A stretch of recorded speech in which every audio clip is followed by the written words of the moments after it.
I am Will Sutton, and I am happy to say that the Lord blessed me with yet another day. Got through Sunday, Monday, Tuesday, and got me up again on this day, this Wednesday, this hump day. And I am happy to be here. He planted my feet on the floor, made sure I did all the things, and got me here with traveling mercies safely. Sitting with me here is Ro Brown. Good morning, everyone. And sitting across from me and behind the glass is Gerald Roll.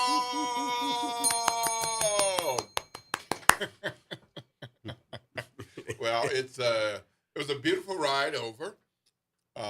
Looks like quite a glorious day. Bright, sunshiny day for most of the day. And we're going to get some clouds this afternoon, depending on your perspective and where you're going to be. It's going to be partly cloudy or partly sunny. I'm going to go with partly sunny, and hope that that's most of my afternoon. It's about 79 degrees right now, and going up to 91. Woo-hoo. Okay, here June. we go. Here we go. June. Yep, here we go. June June. in New Orleans, so we knew the 90s were coming. Yeah, the 90s were coming. So, but we're not there consistently quite yet. It looks like it's going to be in the 90-ish range today and tomorrow, and then we got some showers coming Friday, Saturday, and Sunday, and we'll play around with the 90s in that range, but with the showers, it's probably cooling it off. And into next week, we'll have temps in the 80s, low to mid 80s, and clouds and some showers. So we're going to get some rain in the coming days. June. It is June in New Orleans. June weather. 90s. Yep. June Rain. in New Orleans. Rain someplace. Mm-hmm. Yeah. Mm-hmm. Yep. If not, not always every place. But Yep. someplace. Yep. Just wait a few minutes or an hour or so, and the weather will probably change a bit. So, but we happy to be here with you. If you're getting yourself ready to go, keep those things in mind for wherever you are about to head. It is 7:05 a.m. And we welcome you to the Good Morning Show right here on WBOK, 12:30 a.m. Of course, we are live streaming on WBOK's YouTube channel and on WBOK's Facebook page on Facebook Live. So we appreciate all of you all who have decided to spend some time with us today. We saw some news yesterday after we got off of the show. We were talking about alligators in a couple of different places, and we were talking about one where the guy was, chased down for a DWI and got snipped or something by the alligator. He got out, but he didn't get far because they arrested him. Yeah. But in the other case, somebody, it appears, went for a swim, and they couldn't find him from Sunday or Monday or until Tuesday. So that body was recovered, and the folks who do these kinds of things, of course, took it as an opportunity to warn all of us that some of those waterways can be dangerous, and you certainly should be careful if you're not a strong enough swimmer, and you certainly should do things like wear bright clothing, wear a vest if you are not a good swimmer or can't swim, and let somebody know where you are. So we lost somebody to Lake Pontchartrain, and possibly some alligator involvement with that as well.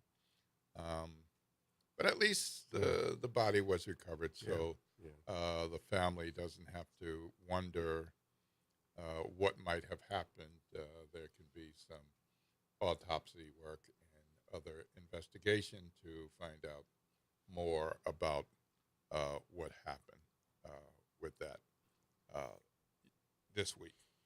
So there's that. And we had yesterday, we had a ceremony over in the downtown, and over where the Ruby Slipper is on Canal Street. For those of you who've been around long enough, you know that was not always a Ruby Slipper. And in fact, that was McCoy's. Yep. 5 and dime. Mm-hmm. I remember that from my youth. And it was a place where they didn't want us. And it wasn't the only place on Canal Street that didn't want us. Yep. Yep. And some of the places, well, you can come in, but don't touch anything unless you're buying it, Mm-hmm. because otherwise it's contaminated or something. Mm-hmm. And places where you could go in and women could not try on the clothes unless they were going to just buy it without even fitting it. Don't try There were on a hat.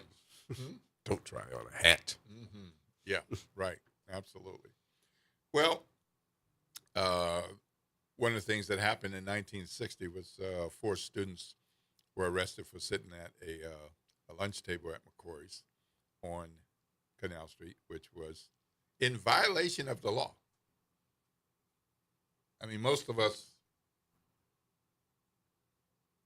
understand the idea of legal system and the law, and we want to be law-abiding citizens.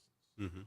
But sometimes there are laws that make no sense or are clearly vindictive or focused on a people or type of individual, and that's what was going on here with the Jim Crow segregation laws. And Rudy Lombard, Cecil Carter, Aretha Castle Haley, and Sidney Lanny Goldfinch Mm-hmm.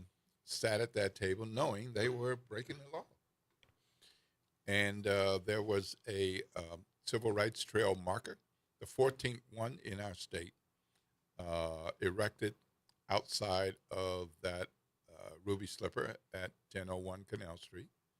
And a number of people went there to observe what was happening and to recall what happened back when. This is the movement, civil rights movement marker program was launched by Lieutenant Governor Billy Nungesser. And one of the things he said yesterday was that he grew up here and nobody told him about this, that he didn't know. And that's one of the things that can happen with history. Some big things can happen at the time.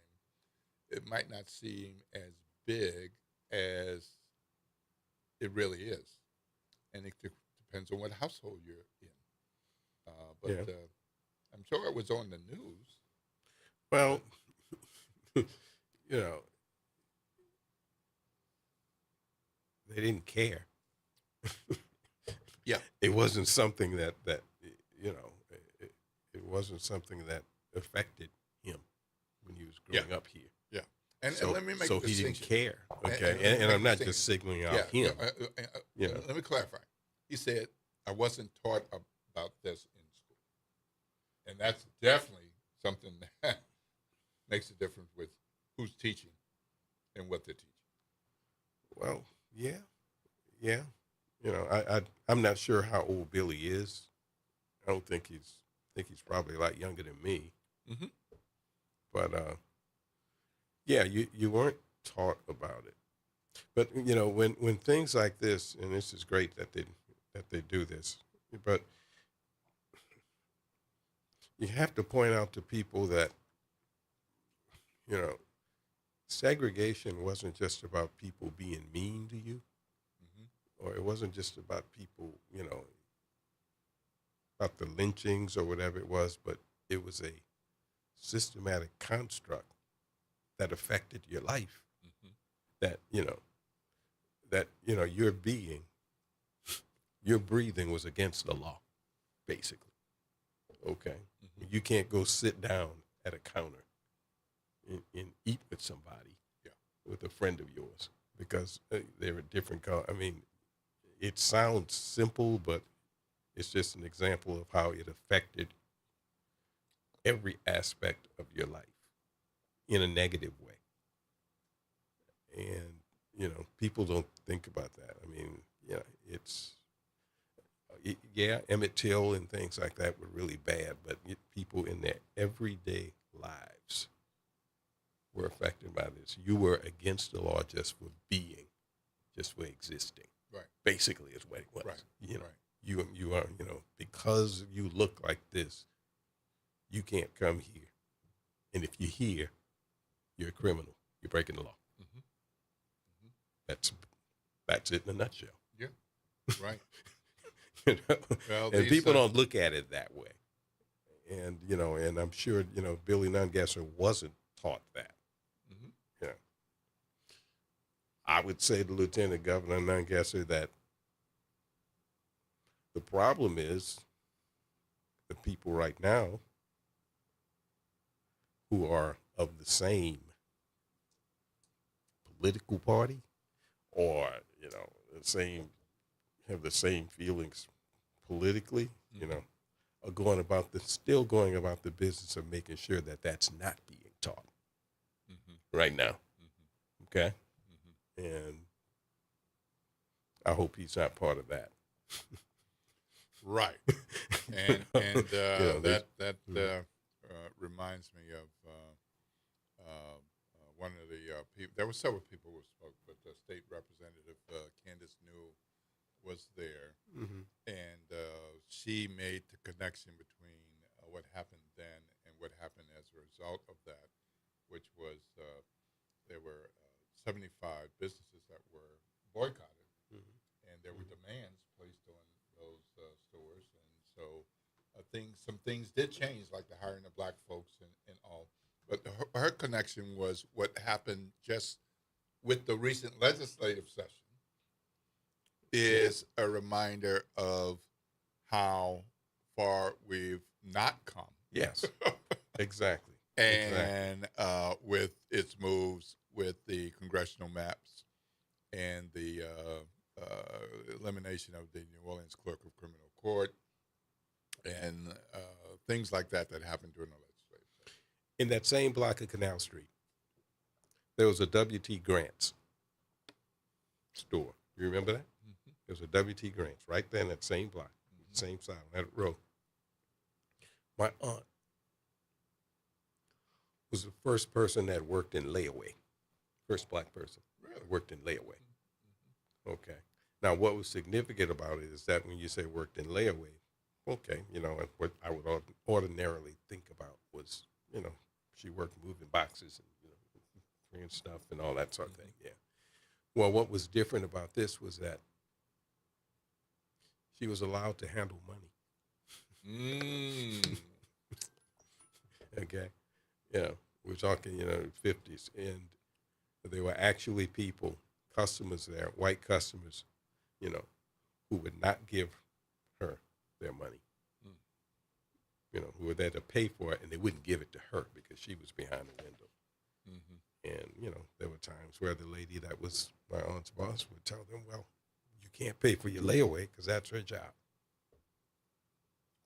That's her job. Okay. Yeah. To take that. Okay. So, okay. Yeah. You can move along. Right. It's the job. Yeah. I mean, can you imagine? I mean, that's the kind of stuff people don't think about. Right. Everyday stuff of how it affected your life. Yep. Well, we got a caller. Let's go to the talk line. Good morning, Ryan. You're on with Will Sutton and Ro Brown. Good morning, Ro Brown. Good morning, Will Sutton. Hey. Good morning, Jared. Good morning, everybody else. How y'all doing there? Fine. Fabulous. Cool. Y'all took some swimming lessons, or you signed up? No, sir. I'm going to have to get to a pool at some point, get So- back some of my swimming skill. Me and a group of buddies coined a term over the weekend. It's called aquatic spirituality. Tell us about it. Well, it's like, I mean, it's so calming. Like just to be, like, you don't even have to be swimming, just to be in the water, especially Okay. with the weather we're about to get coming up. Hmm. Like just to sit and float and just be in it. Anyway, I went through a bunch this past weekend, and like almost, I'm not used to being rounded up the way these gentlemen did, Hmm. but they did it. But there were points that I was about to break and lose my composure. I just jumped in the water. Mm. So I jump in the water. I stay in there a couple minutes. I get out, and then I was like, all right, give me some more. Let's go. But anyway, I'm getting off track. I just wanted to give a happy early birthday shout out to Judge Simone Levine. It's Hey, okay. yeah. That's coming up this weekend, I believe. Hmm. Anyway, also, a gentleman told me a story yesterday. It goes along with what y'all are talking about in the earlier days. Um, he's like, I'm asking, like, because I move around a lot, different neighborhoods in the city, and no matter what, it takes a while for me to for them to stop thinking I'm a cop or a Fed or something, And so an older gentleman. He's like, man, he's like, don't worry about it. He's like, it's how they grew up. They grew up with people, with mostly white cops patrolling the neighborhood when they moved in and bashing their heads in, and other people that weren't even police officers riding by, throwing eggs at them, calling them names, and just like totally treating people in the most inhumane ways. He's like, of course, and these people grew up with their parents telling them stories about that, and so they're going to be skeptical when they see some, lighter skinned fella walking around their neighborhood, just trying to live his life, and it's a sad state of affair that, and then, but they have to tell these stories so that people can, remember what it was like, and what they need to, why they need to, be strong and take care of their family. And anyway, I'm sure that y'all have heard way more of these stories than I have, but it was a very personal story because of just what I had to deal with living in some of these neighborhoods, and just people being skeptical about why I'm living there. So, and the gentleman he put it out there for me, and it gave me a better understanding as to, and just to, take it easy and just, keep on doing your thing and don't worry about that, because they're going to see sooner or later, which they, most of the time they do. At some point, it's like, okay, all right, leave him alone. He's all right. But anyway, I thought that might help with the narrative today. Okay. Okay. All right. Well, thank you very much. Lord's blessings, Ryan. Thank you. Have a great Yes, day. sir. All right. We're going to take a call. Reverend Calhoun, you're on with Will Sutton and Ro Brown. How are you? Good. We're doing well this morning. Good morning. Good morning. Ro, as you so eloquently put about how it was or what the real thinking and the real issues were, I don't know if we were fortunate or not to live through that transition, that we were able to see the old and see some of the new. But I don't think anybody truly understand what happened when they dragged Avery Alexander down the steps, because he went into City Hall to get something to eat. Mm-hmm. My wife, Sister Calhoun, was the first black person to work in Maison Blanche's office. Mm-hmm. All right. Now, why were we treated so differently, as you already have stated, just because the color of our skin? And you know what gets me right now is that people like Mike Johnson and Steve Scalise says those times are gone, and that they're never coming back. That there will never be that type of oppression, that type of attack because of the color of your skin. Now maybe I'm missing it, but are they really trying to tell us that we never have to worry about that again? Yeah. That's never gonna come back. That they will never ever put the little silver balls across the back of the seats of the bus and with the holes in it, so you had to sit behind the side. That's never coming back. That don't happen today. That don't happen no more, right? Yeah. Yeah, they want you to See, believe that. I Yeah. think a lot of our young folks have no idea of what was and what our parents and our grandparents went through. Time has passed. Mm-hmm. And what I'm seeing now is they're definitely trying to eliminate any history of what people actually went through to be a part of this country. Yeah. Mm-hmm. Wow. Yeah, Good that's reminder. Good reminder. yeah. I mean, it's a good reminder, and like I said, I mean, that's why it's I wonder if Lieutenant Governor Nungesser is aware that, that that's what they're doing now. Mm-hmm. I mean, it's the same Wow. thing that they're doing now. When they talk about it makes How our do we get it our makes young our people to children be aware? it makes our children feel guilty. Okay, so we don't want to tell Mm. them about that. Mm. I mean, it's Well, it's the same thing. well, again, we saw the transition. We lived the transition. However, it seems like what was and all the atrocities that were done back then is trying to be blotted out. It's trying to be, it's being said now, oh, that didn't happen. The only reason why I got the job that I had, it was because of affirmative action. Me too. If affirmative action didn't come along, then I don't get that job. Me Yeah. too. So, you know, it's interesting to me that your friend Clarence Thomas says that pull yourself up by your bootstraps. Yeah. Well, if you don't have no boots on, what you do then? Well, he was assisted by affirmative action. Yeah. But Well, he we'll- claimed he didn't have any help. Yeah, Yeah, well, right. yeah, he did. Yeah, yeah. So, Yeah. all right. Well, I'm thank- just saying. Yep. Well, thank you, But Reverend. anyway, gentlemen, I just I think that we at some way have to make our children, our people, aware of the atrocities that we went through, our parents went through. We didn't get it, bro. We didn't get it like our parents and our grandparents got. Yeah. So we got to really understand how do we now bring that back to make sure our children and our grandchildren are aware of what happened. Because I do believe we not on our way back. I think we are back. Yeah. All right, y'all. Have a good Indeed. morning. Lord's All right, blessings, Rev. sir. Have a fabulous day. Okay, folks, we're going to take a break, and we got some good stuff coming up for you. We're going to have Wayne Swanson talking with us about farm sustainability, and we're going to have Cam Mackey talking with us about nighttime roadside worker safety. When you're traveling about and you see these folks working at night, and how they doing their jobs, but they're doing their jobs while vehicles are zipping by.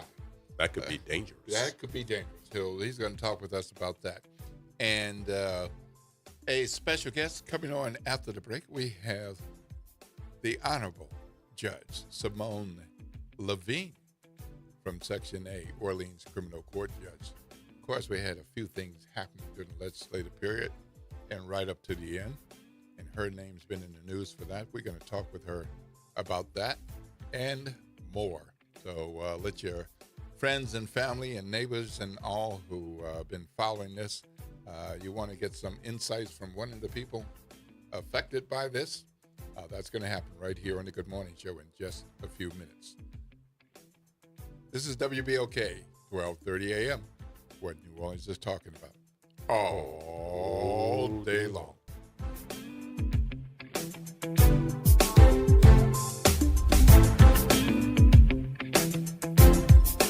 Good Wednesday morning. I'm Daryl Forges with WDSU News, and here's your headlines. A person is killed in a crash in Mid-City. This happened just before midnight at the intersection of Tulane Avenue and Norman C. Francis Parkway. New Orleans police say the victim was pronounced dead at the scene, and police are still investigating how exactly the crash happened. 5 suspects accused of opening fire at a New Orleans nightclub 2 years ago will make their first court appearance. The shooting happened at Republic nightclub that left 1 woman dead and 12 others injured. New Orleans police say they arrested 5 suspects who are set to appear in court at 10 a.m. this morning. Detectives say the investigation into the shooting spanned multiple agencies and multiple parishes, including collecting digital and forensic evidence. The parents of Jezreel Polier, the victim in the shooting, are calling the arrests bittersweet. The suspects' charges range from obstruction of justice and battery to second-degree murder. As Governor Jeff Landry puts pen to paper for cuts to criminal court, Judge Rhonda Good Douglas puts her hat in the ring to run for another seat on the bench. Senate Bill 217 eliminates 3 positions at criminal court. It was supposed to be based on seniority, but a last-minute deal eliminated Judge Good Douglas's job. And also, Judge Good Douglas now says she will run for Section I against Judge Leon Roche this fall. She said in a new statement, quote, "My removal from the bench was not a reflection of my record or my service to this community. I earned my seat on the criminal district court bench through hard work, dedication, and the trust of the voters. I remain committed to continuing that service." I'm Daryl Fortress, and that's your headlines for WBOK. Have a great day. Hello, friend. Tavis Smiley here with a special announcement. You can catch my show at a new time. Weekdays from 1 p.m. to 4 p.m. Same great topics, same great guests, same great conversations, just a little earlier in the day. It's Tavis Smiley, weekdays 1 to 4 p.m. only on WBOK 1230 a.m. What New Orleans is talking about. The New Orleans Jazz and Heritage Foundation is the nonprofit organization that owns the New Orleans Jazz and Heritage Festival presented by Shell. With the funds generated from Jazz Fest, the foundation invests in Louisiana communities through economic development, cultural enrichment, and free educational programs. To learn more about the New Orleans Jazz and Heritage Foundation, please visit us at www.jazzandheritage.org. Climate Hope NOLA presents this month's climate keyword, adaptation. Climate adaptation means preparing our communities for stronger storms, hotter days, flooding, and rising water. That means planting trees, restoring wetlands, protecting homes, and helping families recover stronger after disasters. In New Orleans, resilience is part of who we are and how we survive. Learn more, stay informed, and take action with Climate Hope NOLA. Visit Team Hope NOLA on Instagram to learn more. This is Andronika Morris, host of Put Housing First. Join us every Tuesday at 12 o'clock, where we will discuss how housing affects every aspect of our lives and what's necessary, what's needed to guarantee housing for all. Join us every Tuesday at 12 o'clock as we dig down deep onto the issues that affect all of us. This is your news update for WBOK from WDSU. For all your news and weather, watch WDSU News, New Orleans' leader in live, local, late-breaking news. Today at noon and 4 p.m. Mostly sunny and hot again. Highs reach 89 to 94 degrees, feeling like the upper 90s to low 100s. A spotty storm or two is possible this afternoon. Overnight lows are in the 70s and muggy. Another 90-plus degree day by Thursday with a spotty storm chance. Increasing rain chances by the weekend and next week. From the WDSU First Warning Weather Center, I'm Raven Rizzo. Good morning, wake up. The Good Morning Show. Good morning. On WBOK.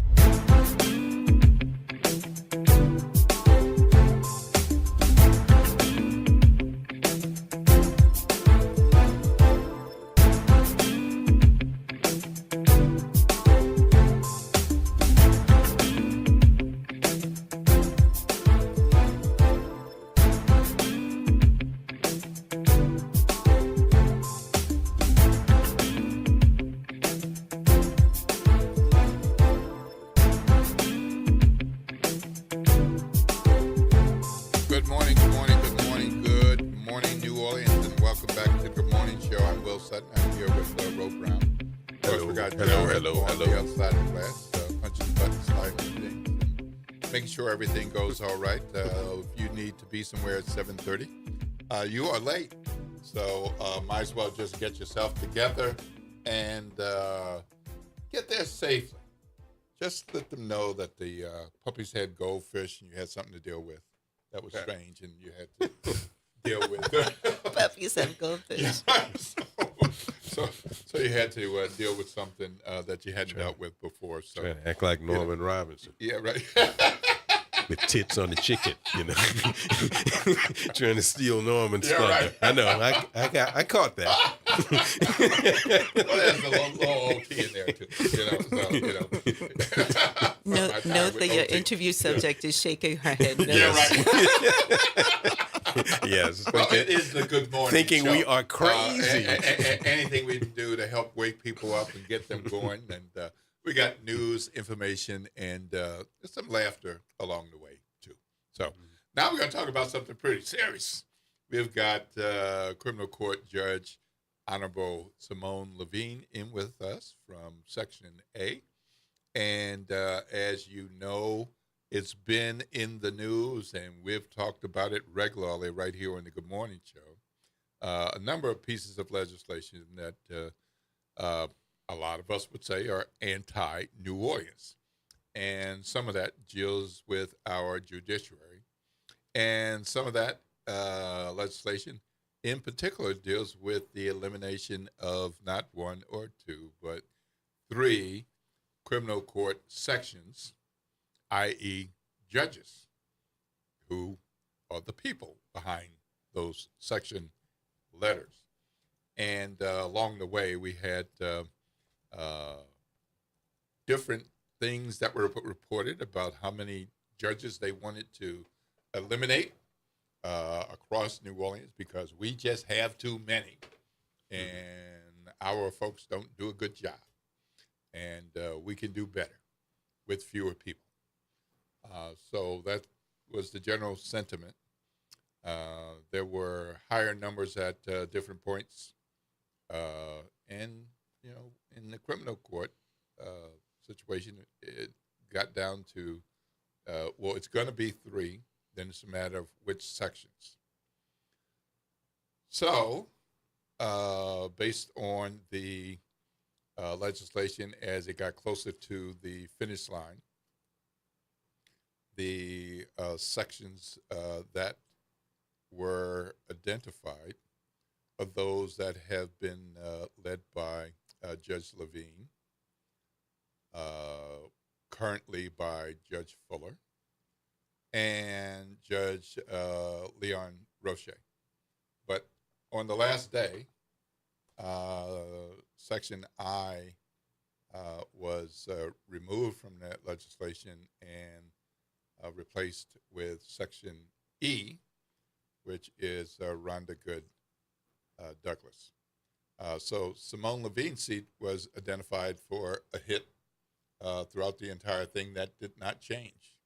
And so we're in conversation with her this morning to hear from her about the situation. So when did you first learn that there was going to be criminal court hit of some kind with whatever number? And when did you learn that your section, your seat, would likely be one or be one of those seats to eliminate? Okay. Well, good morning. So this is Judge Levine in Section A, Criminal District Court. And we actually identified that my section was going to be at risk about a month ago. So originally, my section was not in the mix. Okay. Yeah, originally my section, it was Section D that was in the mix. It was Section J, which was in the mix. So Section D was Kimya Holmes' section, or is Kimya Holmes' section. Section J is now John Fuller's section, and then, of course, Leon Roche's section. So those were the original sections that were in it. But this legislation has been pending for years and years and years. And so it was about a month ago that I realized that my section was in the mix. And honestly, it was not much of a surprise. We're an excellent court section, but we do things in a very different way. We are a very community-centered court. And the larger government, the state government, knows that. And they knew that we were listening to the people. They knew that we are answerable to the people, and they know that we are the first trauma-informed court in New Orleans. And although the rest of the country has embraced trauma-informed courts, although the Louisiana Supreme Court has now required all judges to take a class in what trauma-informed courts are once every 2 years, and is a class I just taught about a week ago, what we understand is that I am the only trauma-informed court in New Orleans, technically speaking. And so what that means is that it is not surprising to me that we were going to be one of the judges in one of the court sections that the state government, particularly the governor, was trying to eliminate. What is a trauma-enforced court? Oh, I'm so happy that you asked me, Ro. So, and I'm so happy to see you again too, Ro. It's been too long. So what a trauma-informed court means is it recognizes the trauma of individuals before they come into the court. So trauma that is weather-related trauma which is, my mama was abused by my daddy when I was growing up. I saw somebody shot in the street before me. I can't get my kids to school. I have to put my kids on the bus at 6 a.m. I can't get to court. I have problems with law enforcement, and now I have to walk into a court where there's a deputy sheriff that's in the front of the court. All of these things, all before anybody even walks into my court. It means we treat people with dignity. It means we treat people with respect in Section A. And it also means that we explain everything to people in layman terms. Anyone that knows anything about any court, they know this is a confusing process. This is a bewildering process. This is a process that everyone is scared of when they walk into criminal court or in court in general. And so what happens is we talk to people about what is actually happening in their cases. We have conversations with the prosecutor and the defense, of course, but then we explain to people what's really going on in their case, because it is the people, the accused and also the victim, that really have their interest at stake.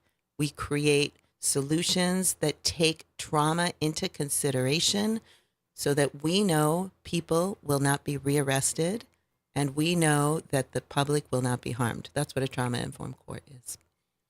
And you said the only, technically. What is the technicality? Are there courts that sometimes do this? Yes. Or not all the time? What's the technicality? So it's not so much of a technicality, but there's a number of judges that have used trauma-informed processes in their court.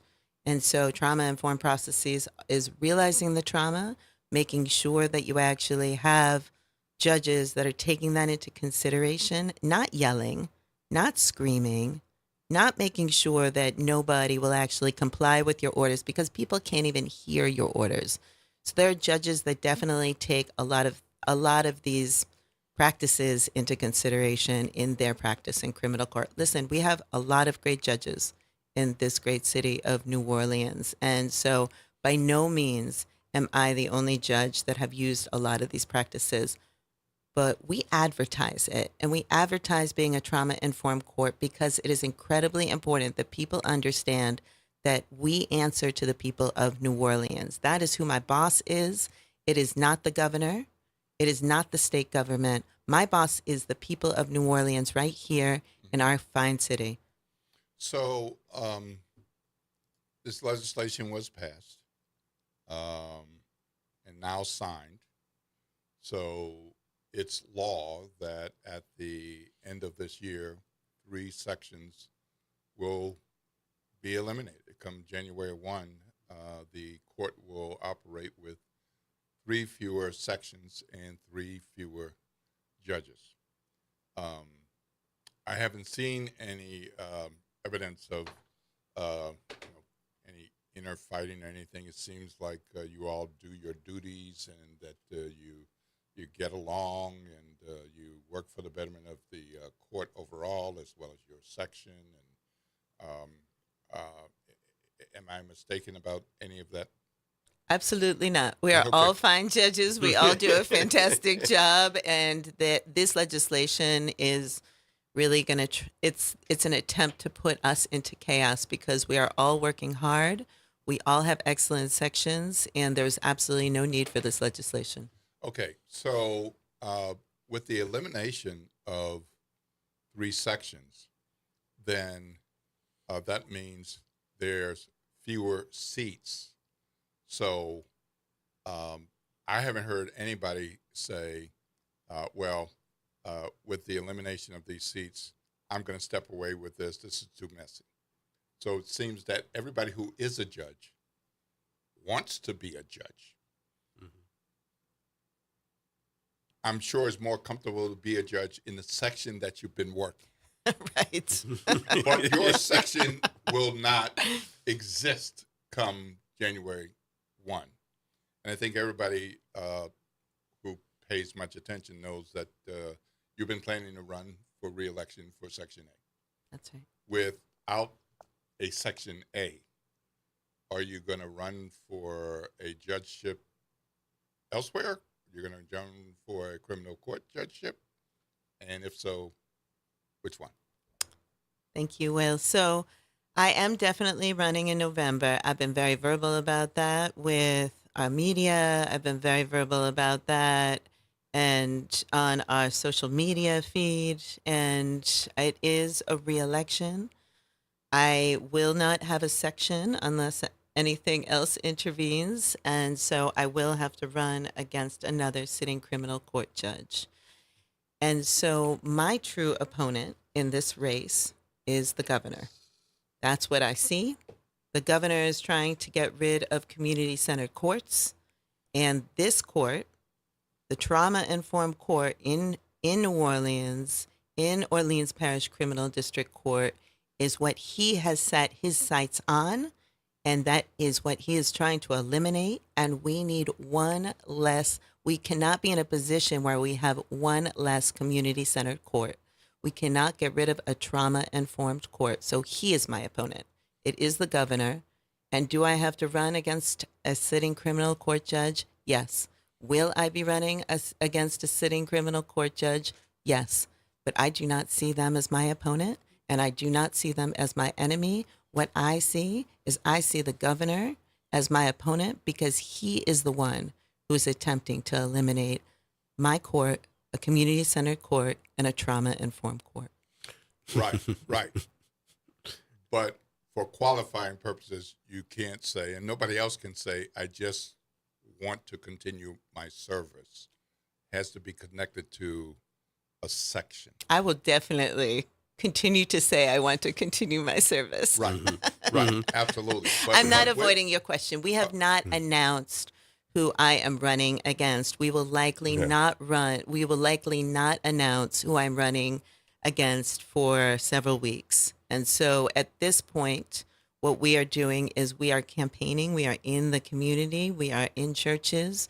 We have never left the community, and we are campaigning on what we have brought to the public, what we have provided as far as service to the public, which is a community-centered court, a trauma-informed court. And I will continue to say that it is my opponent is the governor. And even when I do announce who I am running against, Will, it will be the governor who is my opponent, because it is a terribly unfortunate situation that I have to run against a colleague. And that was their intent in doing this. Their intent was to make sure that we were opposing each other, that we were not working together, so that when we have that fewer sections, that we are not going to be organized and make sure that we are doing our best for the public and for the city of New Orleans. And so we must fight against that mentality. We must not fight each other, even though we have to. Yes, I do have to run against another colleague. We must understand who our larger opponent is, which is the governor. Well, Judge, I have to daily remind people that I'm nothing but a sports guy. And so, and you know I'm a former boxer, Rose, so I get it. With the simple mind, I know. With the simple mind, I think what the judge is saying, I just want to make sure that the words fit with what you usually hear. Community, or trauma-informed courts are the soft-on crime courts. That's the word that he uses. I'll just say he. The soft-on crime courts, who are more interested in the perpetrator than the victim. That's what they say that you are, basically. So, and I would push back. No, I know, but that's what they say. I'm not saying that. Yeah, I know, but I want to make sure. When you hear him say that, that's who he's talking about. So I want to make sure that the public understands that what trauma-informed court is, it is neither soft on crime or hard on crime. Okay. What it is it is a process and how you treat people. And so what we understand, we are very victim-centered. Anyone that understands when they come into criminal court, we are very victim-centered. We are the only section that has a specific section, a specific room just for crime victims. Crime victims can come in, they can sit, they are separate from the rest of the community. And that means that we lower witness intimidation, we lower victim intimidation. And so what I would say is even this notion that they have, that you say that they have relating to whether it's soft on crime or not, it's an alternative. And I have managed to treat people with dignity and constitutional process and still sentence them to 50 and 60 and 70 years. The point is that we need to protect the community. We need to make sure that we have responses that are responsive to trauma, because if we don't, then we release people that are going to continue to harm our community. And where people harm our community, I keep them in jail. There is absolutely no deviation from that. Where I think that somebody is not safe enough to release them, I will keep them in jail. But where I do think that people are safe enough to release, where I do think that they should be provided a second chance, I don't just release them to the street. Because what we know is that if we release people to the street without any resources, they will go back to the street and they will continue to harm us. We require people to do mental health services twice a month. We require people to do mentoring. We require people to finish their high school degree and their college degree, but only, Ro, when we feel that people are safe enough to release. All right, we're going to take a break, and when we come back, let's get to a few more things, and before I know you have to go. This is WBOK 1230 AM, what New Orleans is talking about all day long.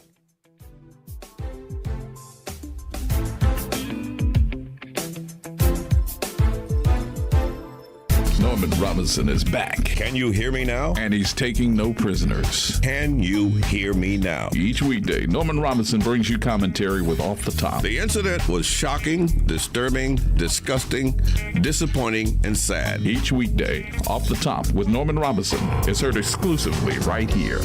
It's Off the Top with Norman Robinson on WBOK 1230 AM. Life has a way of shifting priorities, changing needs, and pivoting plans. Home Bank is there for all of them. Their bankers partner with you for every step along the way, from understanding your needs to celebrating your success. Home Bank is invested in the vibrant spirit of our community and in you. So partner with them. Stop on by any banking center in the greater New Orleans area or visit home24bank.com to get started today. Good for business, good for life. Home Bank, a member of the FDIC. Step back in time and experience the moments that shaped our world at the National World War II Museum, located in the heart of the Warehouse District in New Orleans. This world-renowned museum brings history to life, telling America's story in the war that changed everything, why it was fought, how it was won, and what it means today. From immersive exhibits to powerful personal stories, this is more than a museum. It's an experience.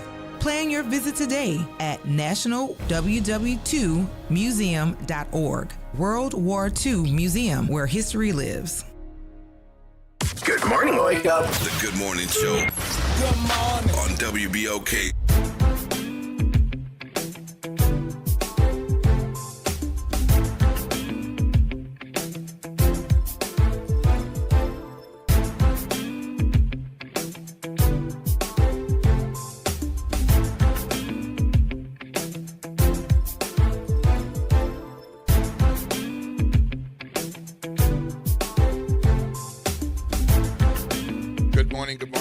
Good morning, New Orleans, and welcome back to the Good Morning Show. I'm Will Sutton, and with me is Ro Brown. And we're in conversation with Orleans Criminal Court Judge Simone Levine. Going to the talk line. Good morning, Alicia. You're on with Will Sutton, Roe Brown, and Judge Levine. How are you? Good morning.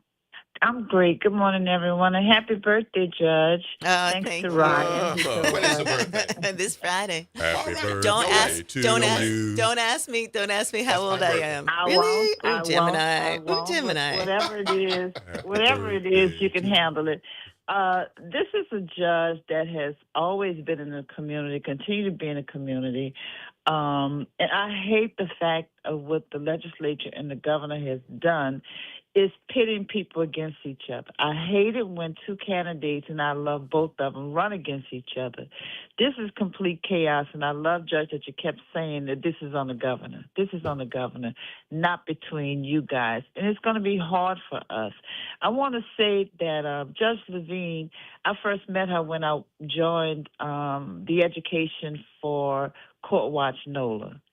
And she taught us a lot about the court system, how it's going, how it's supposed to go, and I was enlightened by it. Judge Levine has always been in the community, continues to be in the community. She's raising her sons in the community, and as tiny as she is in stature, Judge Levine is an official in boxing. She's in the ring between two. I mean, you have 10-year-olds that are bigger than her. Yep. And she's in between them handling that ring. She's fierce. You need to come see her in action when they have these things at Milne Boys home, the historic Milne Boys home. But she is a fighter. I hate to see what's happening that's going to happen. And I like the fact that there's a couple of other judges, a couple other politicians that continues to campaign because they're always in the community. And that's what I like most about her. She's always in the community, and she continues to be in the community. Good luck to you, Judge. Love you. You keep being you. Thank you, Alicia. And thank you for the birthday wishes. And I actually technically met Alicia back when I was the deputy police monitor. Really? So I used to monitor the police department before we monitored the court. So I monitored the very court that now I'm a judge in with Court Watch NOLA. And we were the ones that brought the whole entire campaign about ending the incarceration of crime victims on phony DA subpoenas. That was and so Roy, that's what I was going to tell you is that I don't think that I was targeted because we were soft on crime. I think I'm targeted because I have been in the community since the very beginning. And it's not because of my boxing skills. Yes, I am a former fighter. And yes, I am the only female referee in Louisiana, Mississippi, Alabama, and West Florida. But it is because I have never left the community and because I need the community. It's not that I need the community for election purposes. I need the community in order to stay humble. I need to understand what the community is saying, what their concerns are, because it's not just my concern. I have to be up there, but I pray on a regular basis before I hit the bench. And I also check in regularly with the community to make sure that I understand what the community's priorities are. I have not left, and that is the reason why I think that I have been targeted. So you said earlier that you will run. You haven't chosen a section. That's right. I am certain that means that you are weighing various factors about what section you plan to pursue. But part of our reality is that we have mostly black judges, and we have a couple of white judges. And how do you see race playing a role in these elections? That it has in some cases, not all cases, in some cases in the past. But now we have this kind of different kind of air with what's happened with the Calais decision, what's happened with Calvin Duncan, what's happened. I mean, it's just with the courts. I mean, there's just so many things. And there are a lot of people generally that are very upset, but particularly a large number of black people upset. How is that going to affect not just your race, but other races in terms of criminal court judge elections? All races. And I'm happy that you mentioned it because it is absolutely a factor. And I understand it's a factor. I have been in so many meetings related to Calais. Matter of fact, I went to the press conference yesterday. There was a big press conference over at St. Jude.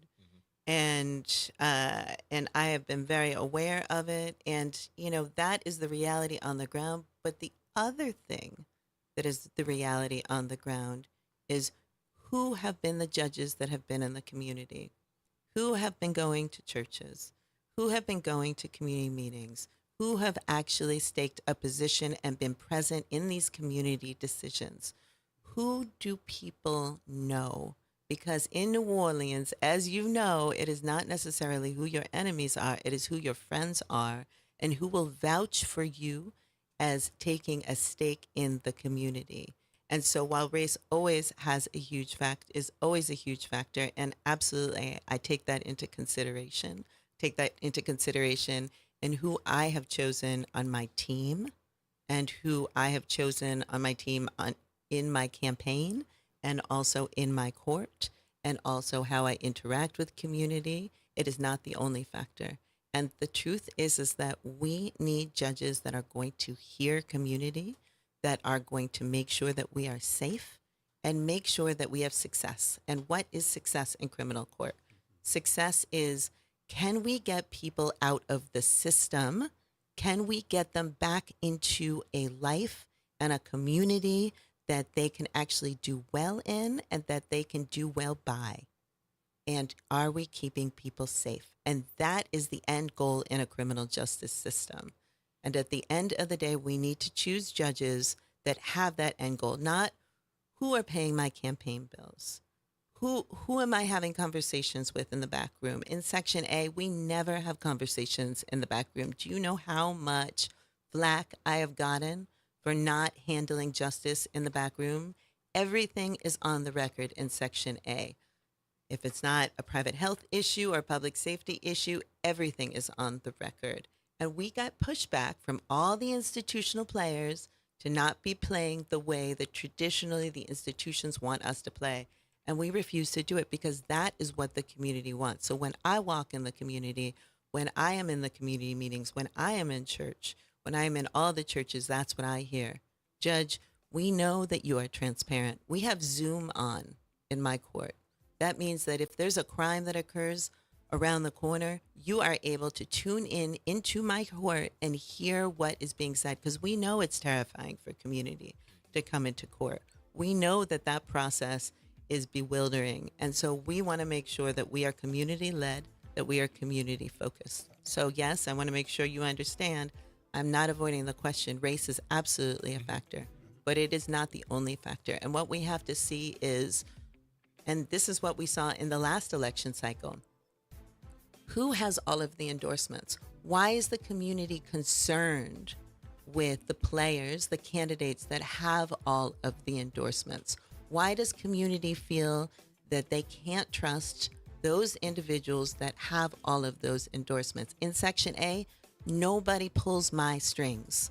I am not a puppet, and I am led by the community. I am in the community, and we do right by the community. And people see through things.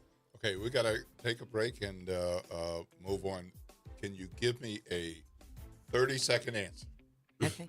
Okay. Oh boy, challenge coming on. It was clear that this was going to happen. It became clear that it was going to be 3. It changed from being seniority based. Was that the right way to go since they decided that they were going to do it, or is what happened the better way to go?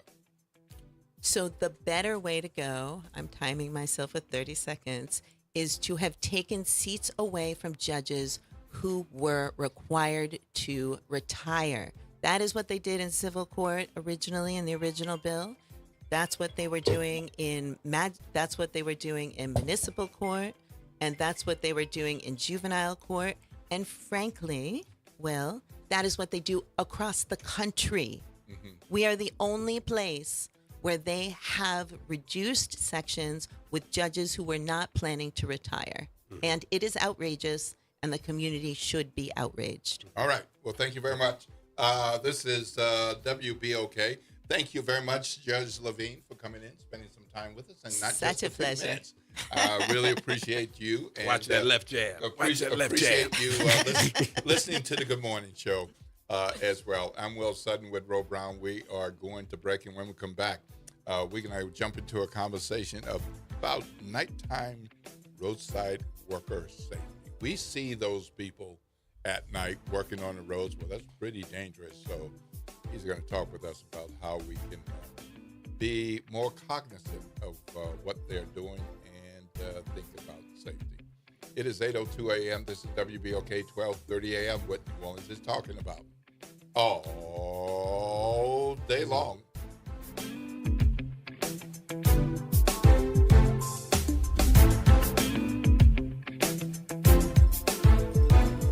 WBOK New Orleans, home of the Good Morning Show, 7 to 9 a.m. weekdays. I'm Bree Wood with BIN News Now. California Attorney General Rob Bonta is launching a new affordability response team. I launched California DOJ's Affordability Response Team to double down on our efforts to put more money back into your pockets. The group will investigate rising costs and target companies accused of driving up prices on housing, groceries, healthcare, and childcare. A second detainee has died at an ICE facility in Louisiana, raising new concerns about conditions inside the center. Officials say 43-year-old Mamuka Artmiladze was found unresponsive, marking the 19th death in ICE custody this year. And Representative Jim Clyburn is one step closer to another term in Congress. The longtime South Carolina Democrat won his party's primary and will face Republican John Peterson in November as he seeks an 18th term in the U.S. House. Get BIN News Now on demand 24/7 on the iHeartRadio app. Good morning, wake up. The Good Morning Show. Good morning. On WBOK.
Good morning, good morning, good morning, good morning, New Orleans, and welcome back to the Good Morning Show. I'm Will Sutton. I'm here with Ro Brown.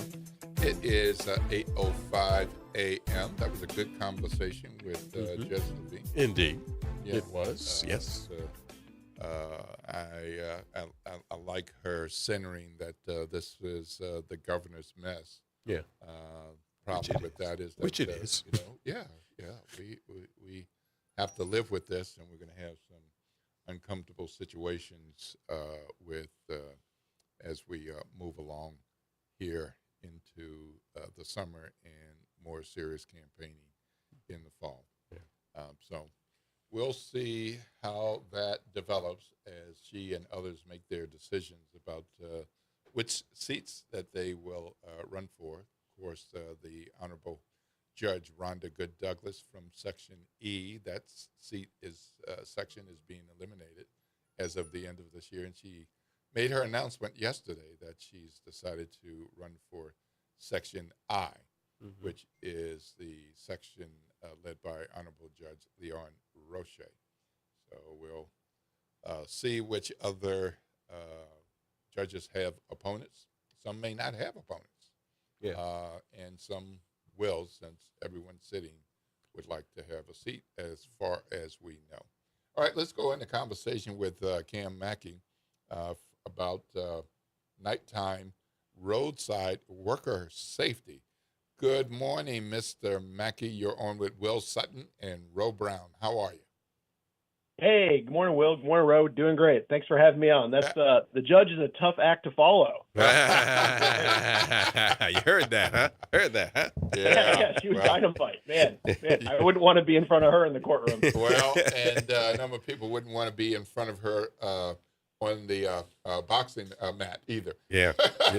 Right. You heard that, huh? Yeah. She was a little boxing. Awesome. Yeah, I love that. Yep. Well, speaking of fight, we don't want to have people fighting over the use of the road, but some people are employed to work on roads and roadsides, and that's as traffic continues usually. Now, it might not be all lanes, but nighttime roadside work does happen. There is some dayside, but nighttime, I would imagine, is more dangerous from your perspective and your role in this president and CEO of the ISEA. What does that look like? Yeah. No, again, thanks so much for having me here, guys. Yeah, so again, I represent the safety equipment and PPE industry. So, when I say PPE or personal protective equipment, I think a lot of us think, oh, yeah, I remember, during COVID, some of us chose to wear masks, some not. But we're talking here about roadway safety. So, thinking about what those about 500,000 road workers wear, it's anything from, hard hats or helmets. It's those brightly colored high visibility or high vis vests, pants or a shirt that might have some of that high vis striping and other things. And you know what, even with the best protection in the world, you said it perfectly. It's like, we're driving at night. There's a lot of people. We're trying to share a really small space, and night is without a doubt the most dangerous time. I can throw numbers at you till I'm blue in the face, but kind of the bottom line is this, at night, we're not paying attention nearly as much as drivers. And that is when about 2/3 of fatal roadside incidences are happening at nighttime. So definitely, daytime is dangerous as well. Happy to talk more about that. But nighttime, if you want to zero in, guys, that is the place where the scariest and most dangerous stuff happens at night. Why are the workers not paying as much attention at night? Yeah, well, and that's a great question. I think it's all of us, right? So even for folks that are used to working, third shifts, right?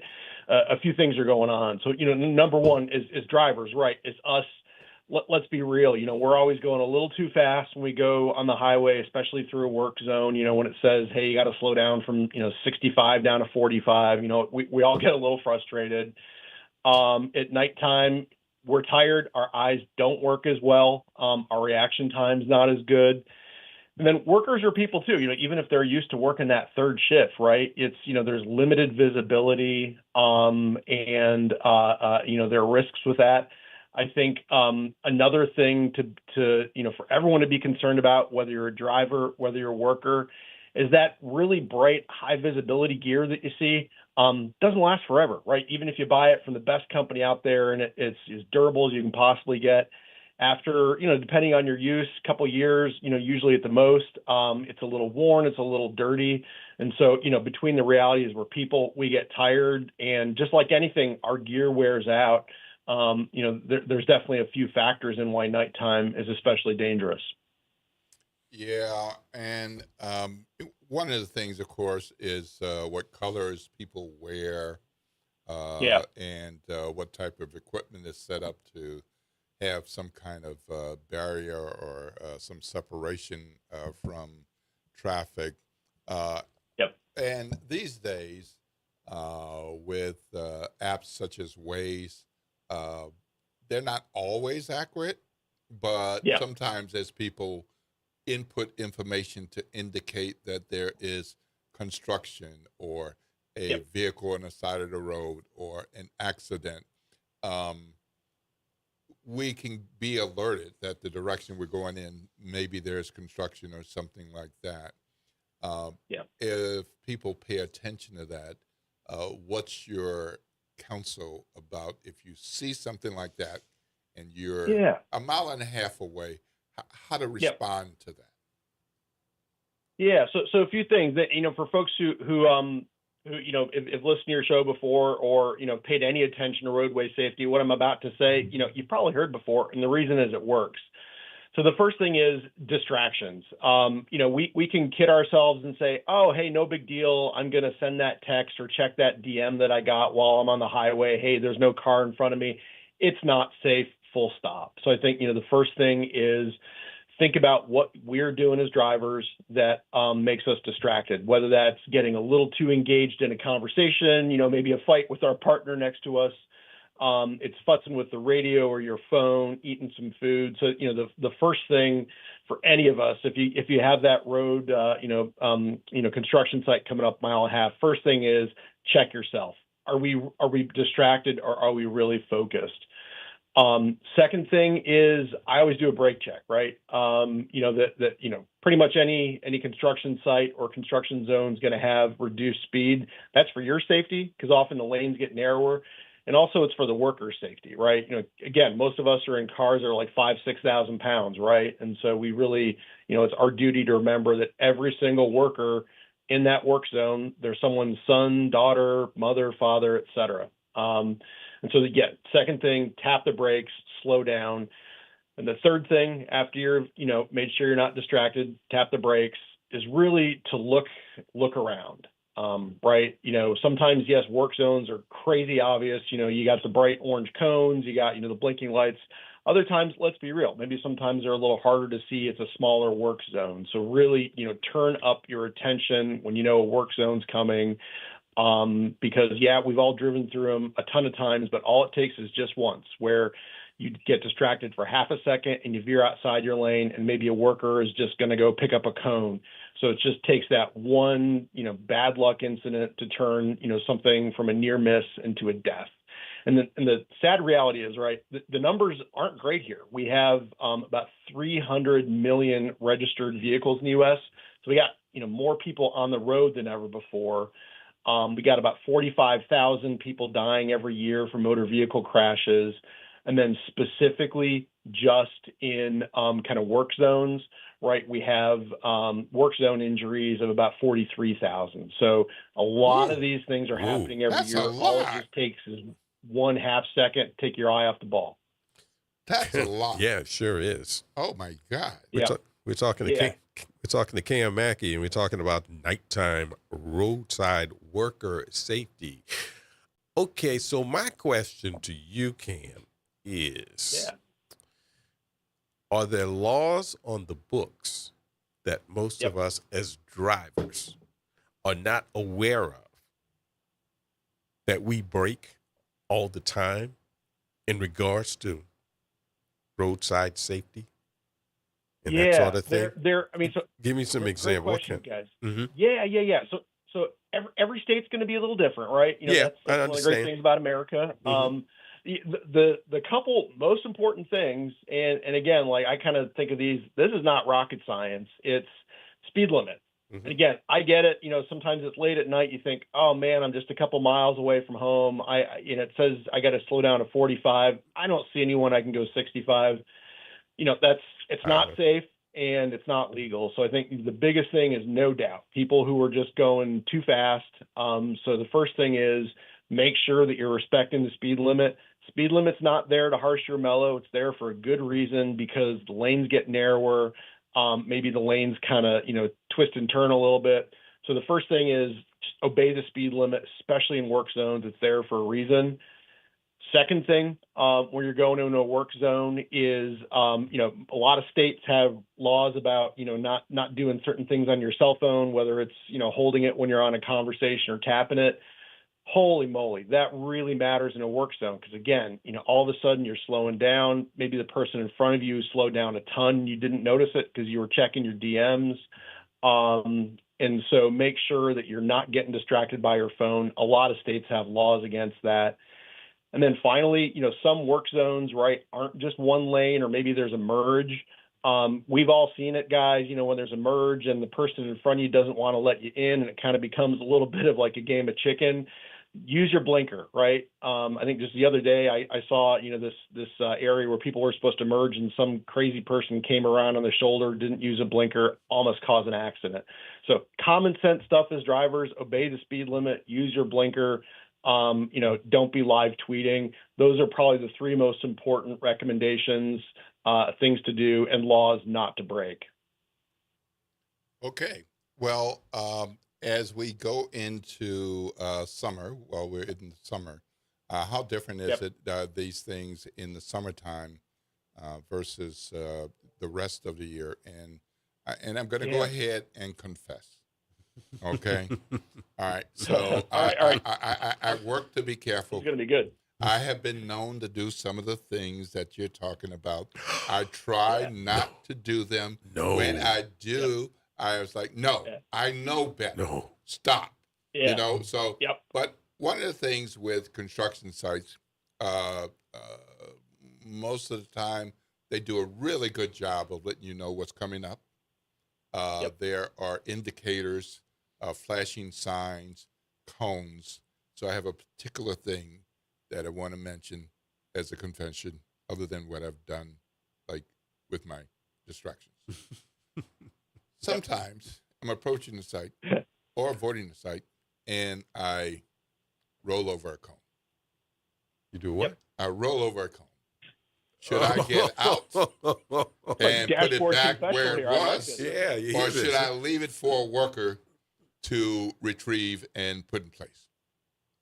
Yeah, that's great. So first off, thanks for your honesty. I mean, look, we all get distracted, right? We're human beings. We got lots going on. We want to get where we want to go. So that thumbs up for you for being honest. I think most of your listeners would be able to really learn from that and appreciate that.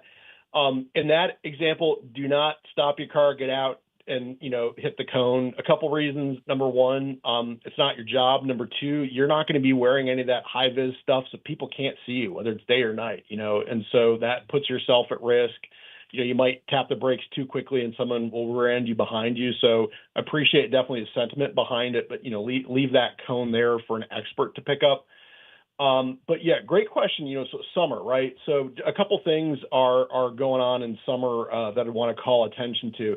The first thing is summer road trips, right? We love road trips, windows down, rocking some great music, going on a weekend somewhere. We have more of us on the road in summer than other times a year. Last year, June 8th was the deadliest year on the road in America. So, and that's pretty typical. So earlier summer, people are jazzed, want to get out there, and they're a little more distracted. So I think, again, all the kind of the guidelines and recommendations I gave, not being distracted, obeying the speed limits, things like that, those all matter even more in summer. Second thing, it's hot, right? And so if you're a worker, right, if you're on the road, this asphalt road, no trees around you, it gets crazy hot. Sometimes the asphalt can be over 120 degrees. And so if you're a worker, what you want to do in the summer, you have to take breaks, right? Because if you're working 8-9 hour shifts out in the sun, wearing all your PPE, you're going to have heat stroke. And so a really important thing for drivers is workers got to take breaks on the side of the road. And sometimes they might not be in places where we as drivers expect them. So that's another reason why summer can be particularly dangerous. So just again, remember that workers are people too. One of my, I think, things I love the most, I know a lot of states have these signs that say, slow down, my mommy or daddy works here. Yeah. And I think, something like that, right? It's like for me at least, man, what a powerful message. These are people just putting in an honest day's work, and they want to go home to their loved ones. And let's be real. Does it make a difference if I'm going 55 miles an hour or 45? It really doesn't. That DM, that text can wait. So I think those are a couple of the factors in summer that make it extra dangerous. All right, Cam. Well, thank you so much for joining us on the Good Morning Show and giving us some insights about nightside, roadside workers and safety and things we can keep in mind. And my biggest takeaway from that is delete the distractions. Delete the distractions. Nighttime, Right on. daylight, or otherwise, delete the distractions, but particularly at night, and stay in your car and keep moving, but keep moving slowly because 80 miles per hour around a work site is could be potentially not pretty, with 43,000 injured and 45,000 deaths. I mean, that's not good. That's a lot. All right. It's quite a bit. All right. Lord's blessings, sir. Have a fabulous day. We're going to break. Have a great day, Wayne. Cam. Up next, we have Wayne Swanson. That's why we're saying Wayne. He is a regenerational farmer. He owns the Swanson family farm outside of Atlanta. And he's going to tell us what is regenerational farming, why we should care, how that operates, what's different about it. We're going to have Wayne on after this break. And we may have time for a call or two before we end and make room for the front porch. What's that talk line number, bro? The number is 504 582 9422. That's 504 582 9422. This is WBOK, 12:30 a.m. What New Orleans is talking about all day long.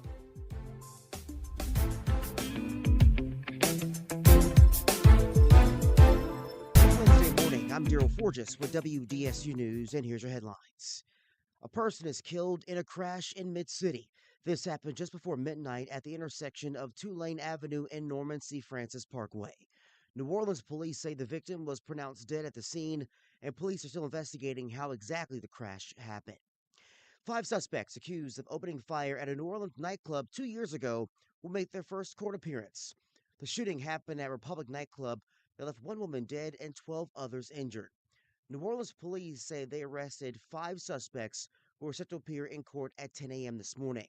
Detectives say the investigation into the shooting spanned multiple agencies and multiple parishes, including collecting digital and forensic evidence. The parents of Jezreel Poliate, the victim in the shooting, are calling the arrests bittersweet. The suspects' charges range from obstruction of justice and battery to second-degree murder. As Governor Jeff Landry puts pen to paper for cuts to criminal court, Judge Rhonda Good Douglas puts her hat in the ring to run for another seat on the bench. Senate Bill 217 eliminates 3 positions at criminal court. It was supposed to be based on seniority, but a last-minute deal eliminated Judge Good Douglas's job, and also Judge Good Douglas now says she will run for Section I against Judge Leon Roche this fall. She said in a new statement, quote, "My removal from the bench was not a reflection of my record or my service to this community. I earned my seat on the criminal district court bench through hard work, dedication, and the trust of the voters. I remain committed to continuing that service." I'm Daryl Forges, and that's your headlines for WBOK. Have a great day. This is Monica Pierre along with Sally Ann Roberts Daybone, co-host of Your Power is On. Tune in Sunday mornings from 7 to 8 a.m. for music that feeds the spirit. Get your Sunday on. Right here on WBOK 1230 a.m. and WBOK1230.com, the station you listen to all day long. Climate Hope NOLA presents this month's climate keyword, adaptation. Climate adaptation means preparing our communities for stronger storms, hotter days, flooding, and rising water.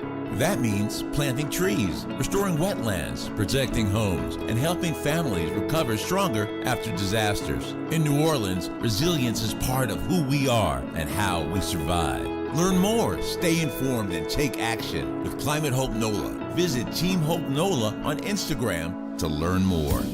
Did you hear the news? Dr. Clark's 101 The Living Classroom has a new time. Catch us now every Wednesday at noon. Same program, same great conversations. Just a new time. So catch Dr. Clark's 101 The Living Classroom this Wednesday and every Wednesday only on WBOK. What New Orleans is talking about. Life has a way of shifting priorities, changing needs, and pivoting plans. Home Bank is there for all of them. Their bankers partner with you for every step along the way, from understanding your needs to celebrating your success. Home Bank is invested in the vibrant spirit of our community and in you. So partner with them. Stop on by any banking center in the greater New Orleans area or visit home24bank.com to get started today. Good for business, good for life. Home Bank, a member of the FDIC.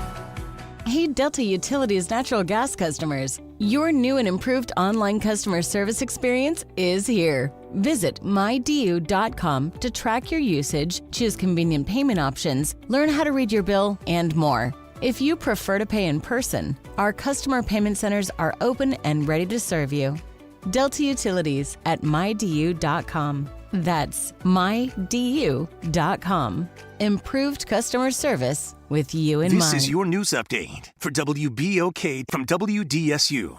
For all your news and weather, watch WDSU News, New Orleans' leader in live, local, late-breaking news. Today at noon and 4 p.m. Mostly sunny and hot again. Highs reach 89 to 94 degrees, feeling like the upper 90s to low 100s. A spotty storm or two is possible this afternoon. Overnight lows are in the 70s and muggy. Another 90-plus degree day by Thursday with a spotty storm chance. Increasing rain chances by the weekend and next week. From the WDSU First Warning Weather Center, I'm Raven Riesel. Good morning, Wake Up. The Good Morning Show. Good morning. On WBOK.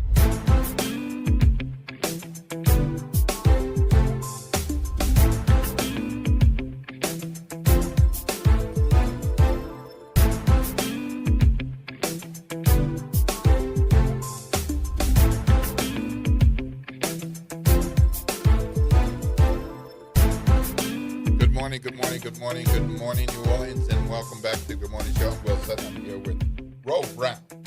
Good morning. Just had the conversation with Cam Mackey about night side road safety. Good reminder to eliminate those distractions that most of us resort to from time to time, if not every day. Yeah. So keep that in mind. Look out for those roadside workers and those who are, particularly those who are working at night. All right, we're going to jump into conversation with Wayne Swanson. Wayne Swanson is a regenerational farmer and owner of Swanson Family Farm in Georgia. Good morning, Mr. Swanson. You're on with Will Sutton and Ro Brown. How are you, sir? Good morning, gentlemen. How y'all doing? Fabulous. Good morning to you. So are you out there on the family farm? I'm at a school today. All right. Good. Well, welcome to the Good Morning Show. Thank you for making time to share some things with our WBOK family of listeners. When I got word that you were coming and I saw regeneration, I was like, okay, we got to start with what is regenerational farming? Yes. So regenerational, maybe not in Louisiana, but in most of the country, we are, as a people, about 2 generations removed from really having expertise in agriculture. And when I say expertise in agriculture, I'm not just talking about being able to grow a row of strawberries. I'm talking about being able to produce food season after season and to get it to people for consumption. So we are reintroducing our people to agriculture as an industry. So I'm a regenerational farmer. I'm bringing generations back to agriculture. Okay, so this is the regenerational has more to do with the generations as opposed to the particular type of farming. Correct. I am a regenerative farmer. I believe in regenerative practices and making sure that, my saying is God didn't make mistakes. You can't improve on what God did, especially where grass grows, 9 months out the year, or forage grows 9 months out the year. Use it. You don't have to go into debt to feed things that God designed to eat forage. Is that the same thing as sustainable farming? It can be. It is very sustainable if you don't do like I did and get greedy early on. That's how I tanked the business the first time. I got greedy because I'm listening to all the conventional people. Well, if you can have 6, you can have 12. If you can have 12, you can have 24. No, you can't. Is your land set up to have that many animals before you have to start feeding them wholesale? And this is a very high-level conversation, but I had to learn to listen to my land and then get other land, lease it, partner with people so that I can fill more orders. Okay, tell me, how did you listen? Give me an example. Does that mean that you grow different things, different time of year? What are you saying? Yeah. So I got sat down. My land sat me down, and she didn't like what I was doing to her. And she said, "No more. I'm not giving you anything. I'm gonna go dormant because you've taxed me. I'm gonna go dormant. See how you feed these cows now. Now you got to come out of pocket to feed them." So in my broke period, I couldn't even afford hay, so I sold a bunch of cows. And really, I'm out there kind of depressed, walking around with my cows, watching what they eat as stuff pops back up. And then I realized that my cows looked better, smelled better, sounded better, and tasted better when I gave them forage that hadn't been sprayed, that hadn't been touched. Most people will call them weeds. We call it green. If it's green, we're going to get the animals to eat it. But my land told me no more. Here's how we want to be handled. And then I had to adjust. And when I made that adjustment, both personally and from business, we started to prosper because I found the clients and the customer base that wanted that product. I stopped listening to the masses by saying, you need to have Angus. That's marketing, in my opinion. It's just marketing. Those cows weren't designed to be in the South, especially in this heat. So I found cows that wanted to be in the heat and could be more productive in the heat. Okay. So Louisiana has quite a number of farms and different types of farms. And depending on who's counting and what they're counting, we probably have somewhere in the neighborhood of 25,000 farms of different types without going into any specifics. But a lot of those consider themselves generative farms. Yes. How many black folks are a part of this farming generally, and is there room for more? There, you have significant numbers of black folks in Louisiana. Some of them I helped get some grant dollars a few years ago when I was the national outreach coordinator for a large NGO. And what you're hearing in terms of regenerative and organic and sustainable, that's the way our people farmed. This is just now popular because the other folks have made this word popular. But my grandparents, I'm sure that all your folks, they wasn't out there spraying chemicals. They knew how to work with the land to make sure that they can get a product out. But there are a lot of us in this space. Not everybody registers with the USDA for, obvious reasons. Some people would rather just have a solid business plan and not worry about grants and work the business of farming. And so there's a lot of us, and there's more of us than you would think because a good portion of black farmers don't register with the USDA. Why is that? It's America, right? Still. I hear you, but help us understand. I think I have some idea. Yeah. But in the context of farming, black farmers and government, what is the reason that some decide, I don't want to do that? So some people watch other people touch the stove. Okay. And not everybody needs to touch it to know it's hot. Now, I am not saying that there are not great programs and great situations today. I'm saying that my 70, 80-year-old dad would not let me do any USDA products on the family farm in New Jersey until last year. Whoa. He grew up there. But he was like, no, my dad didn't mess with the USDA. We're not doing it. And I was like, Dad, they just want to you're going to give you some money to plant some barley. That's it. And it's not a loan. It's called cover crop. And finally he agreed to let me, and he put the cover crop down. But he's 80. Just I want you to hear that. Yeah. He's been around agriculture. He's an electrician. He's a master electrician. That's where we grew up. We had an electrical contracting company. But that farm has always been there, and they never up until 25, 24. They never used USDA. So what are the benefits for someone like you with working with the USDA? There are great benefits. I'm going to name a couple of programs.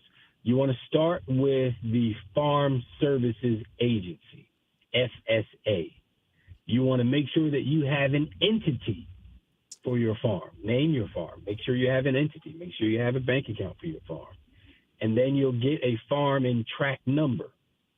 Once you have that farm and tract number, you are eligible for programs within what we call the NRCS, National Natural Resources Conservation Services. And their job is to help you keep soil right. You want the soil to be good, and we want the soil to be healthy. So their job is to help you do that. Sounds like good opportunities there. Great opportunities, yeah. And they're competitive grants. Yeah. So has that changed much from administration to administration, or is that is that part been pretty consistent and helpful? It's well, I don't know. It's you got to get to know the folks in the office. Let me say it that way. Mm-hmm. It changes from. Sorry, I'm loading something. It changes from administration to administration, but you got to get to know the people. Mm-hmm. So you got to go into that office and know the people. They have to know that you're serious about what you're doing. They're serious about what they're doing.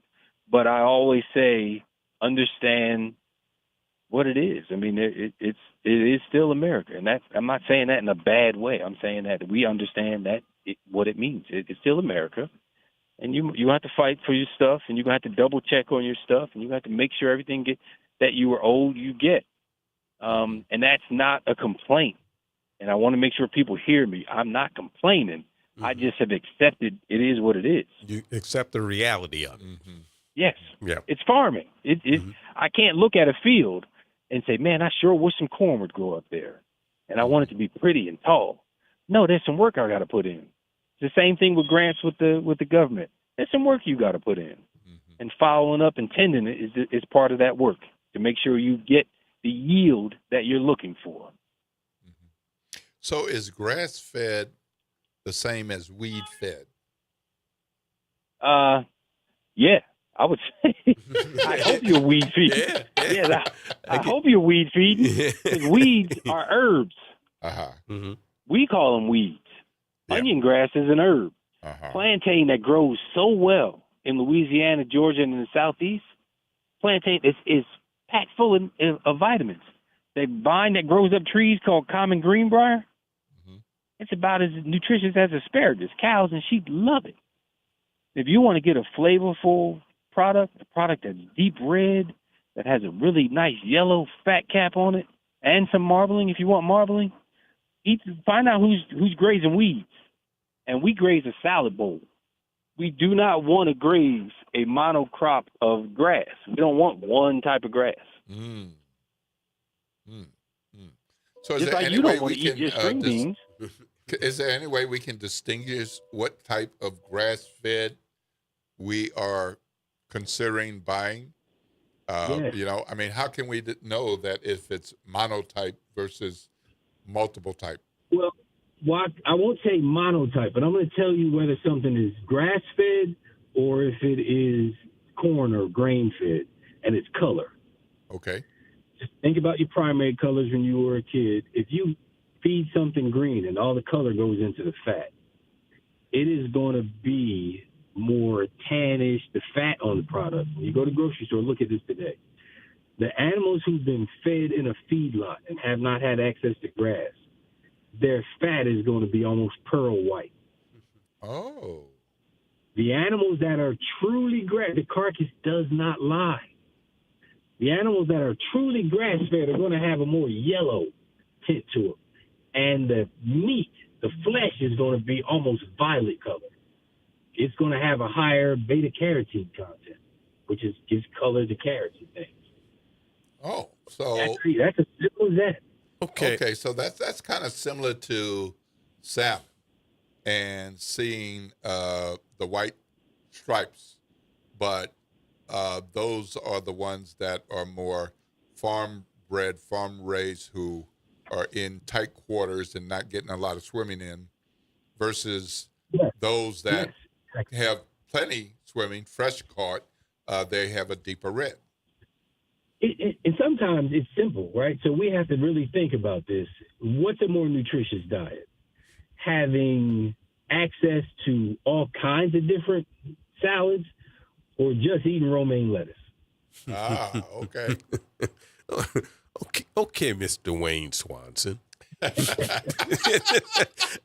Let me ask you this, and I'm asking this because I'm sure that people sitting out there, you think farming and you think you put the seeds in the ground, you put some water on it and you wait, and that's what most people think, So how did you learn this? You're sitting here talking about nutrients and certain kinds of grass and all this, okay? How did you learn that? Is that something you went to school for? Is something that your 80-year-old father told you because you were hanging around him? How do you come up with that? Because most people, you understand what I'm asking? They think you just put the seeds in the ground and it grows and bing. That's it. I'm going to tell you this, and I think people who've been through something can explain this. You don't learn more any time in your life than when you're broke. I had become a mechanic because I was broke. Mm-hmm. I had become a carpenter because I was broke. I had enough internet to get on YouTube and learn some things before I went to schools and conferences. But I had to get out in the field and watch because I couldn't do anything. I was broke. Mm-hmm. I fumbled the business the first time. So I'm depressed. I'm walking in the field and I'm watching them. And I'm walking behind them. And if they eat something heavy and I see them attack it, I go pull it. And I take it to the extension office. And I'm like, hey, my cows love this. What is this? And they laughed at me. They said, that's a weed. I said, well, tell me the name of the weed. They said, that's a weed. Get out of here. So I realized I need to find my people. So I start looking around, and I learned because I was broke. And then I learned because I got in community with like-minded people. I had no time for somebody that was like, man, I'm just going to give her a shot. I was like, well, she's trying to get over there to something outside that fence. I don't know what it is, but she's trying to eat it. Look at her. Let her out. And we would let a cow out. It'll graze it, whatever it needed, it'll come back. If they're getting bit by flies, the cows will run up against a pine tree or a cedar tree, and they'll get like a deodorant on them. And that's the easiest way for me to explain it. But we seem to think that we can improve on God's design. And when I stopped being that arrogant that I could tell Mother Nature what to do, we started to flourish. But that's how I learned, listening to Mother Nature, slowing down and listening. Okay. Right. So we're going to take a break and move on in a moment. Can you tell us a little bit about the Swanson Family Farm? What is different about your farm? And if somebody was traveling over in Georgia generally or the Atlanta region, is it open for swinging by and checking it out, or you're just so hard at work you really can't have people kind of touring? Yeah, we can't do the tours anymore. We're at work, and it's hard for some new folks to grasp. One, because I'm very passionate, and I would talk to you for hours about this. So I had to stop that. But also, I'm no longer, I'm in production now. Oh. So I'm no longer doing, most of what we're seeing now pop up are U-Picks or like tourist spots. That's not what we are anymore. Some of my locations are way off in the woods somewhere down the dirt road. They're not pretty, but they have great forage. They may have a rickety fence. So it's not what people think of when you think of, I want to visit a farm. Some of them are near swamp areas because they get really good coverage and really good things growing there. But we do have some of the schools, like where I'm at today, DeKalb Agriculture, Technology, and Environment School. Some of them offer small segments of what we do. Like today, we're teaching a young man how to rotate the sheep and goats as a single herd. And there's tons of videos if you follow me on Instagram. One of the videos, I took a bunch of sheep to my house, and just this week and ate up a bunch of kudzu and wisteria. We still have those things online, but in order for me to ship from, I think we're shipping this month from Denver all the way to Boston, I need to work. So I'm still Farmer Wayne, but I really need to be Executive Wayne as we grow the business. Mm-hmm. Yeah, I'm looking at those sheep now. They look like they're having a good time romping around the yard over by the fence and all. Thank you, Wayne Swanson, for spending some time with us, helping us learn about regenerative farming and what's going on. I particularly appreciate the grass-fed knowledge that you shared. Yeah, that so makes sense. I am going to sense. look for that. Mm-hmm. I am going to look for that. Well, all I need is an address, and I'll get you some. You happen to know a guy now. Okay. All right. So you do shipping? Yes, we ship. SwansonFamilyFarmLLC.com. We try not to ship to Texas this time of year, right? But we can get to Louisiana, no problem. Especially if you're ordering an eighth or a quarter of a cow, we can get those shipped out in a box or two, depending on what the weather is and how much ice we think we need to put in it. Oh, okay. Very good. Very good. All right. Well, thank you very much, Wayne Swanson. Appreciate your time. Lord's blessings, and have a great day. The same. Thank you for having me. Thank you.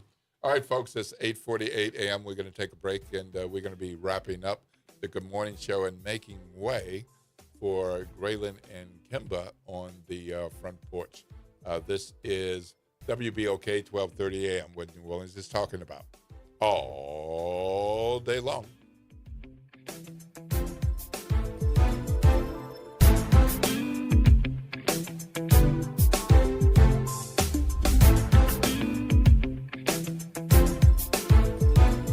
This is the Bloomberg Black Business Beat. NBA legend Shaquille O'Neal is partnering with a tech wonderland right in the middle of New York City. It's called Tomorrow, stylized as TM:RW. And it's designed to showcase the tech and innovation of the future. Robots, dog robots, holograms, headphones, glasses, meta glasses, just, it's a beautiful place to be. And I think if you're ever in Times Square, you should definitely check it out. In this conversation on Bloomberg, Shaq explained why he decided to throw his money behind the Times Square-based store. Well, I always invest in things that I first believe in and, things that are going to change people's lives. This is something that, there's not really a lot of competition out there. And I know once people come inside the store, they will love what they see and they will fall in love with what they see. Stop by and you might even see Shaq himself, or maybe even a hologram of him. A beautiful, sexy hologram. It's a hologram, a beautiful, sexy hologram. I'm Bloomberg's Justin Milliner on the Black Business Beat. It's deck days at Lowe's, and the savings are stacked. Right now, pros get 15% off all in-stock composite decking from top brands like Trex, TimberTech, and Decorators. Plus, get a free DeWalt 20-volt max 5-amp-hour battery when you buy a select DeWalt tool. The deck's stacked in your favor with brands pros trust. Our best lineup is here at Lowe's. Valid through 4/22 while supplies last. Selection varies by location.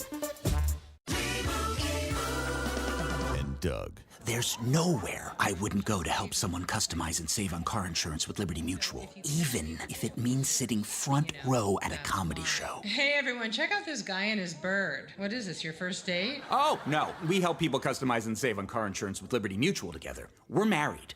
Me to a human, him to a bird. Yeah, the bird looks out of your league anyways. Only pay for what you need at LibertyMutual.com. Liberty, liberty, liberty, liberty. AURN News. A judge has struck down a Trump administration immigration policy that has been making it significantly harder for immigrants from dozens of countries to enter and remain in the U.S. Now, the ruling affected asylum applications, work permits, green cards, and citizenship, the full pipeline of legal immigration. The judge didn't mince words, saying that the new policy threw countless lives into what he called indeterminate legal limbo and accused U.S. citizenship and immigration services of flatly ignoring the law. Nearly 1 in 10 Black Americans are immigrants. The Trump administration had already paused visa processing for 75 countries, most of them on the African continent, with no timeline for resumption. Somali communities in Minnesota Florida and Maine were targeted by aggressive ICE operations earlier this year. Haitians are still fighting in the Supreme Court to keep their temporary protected status. Today's ruling is a legal win.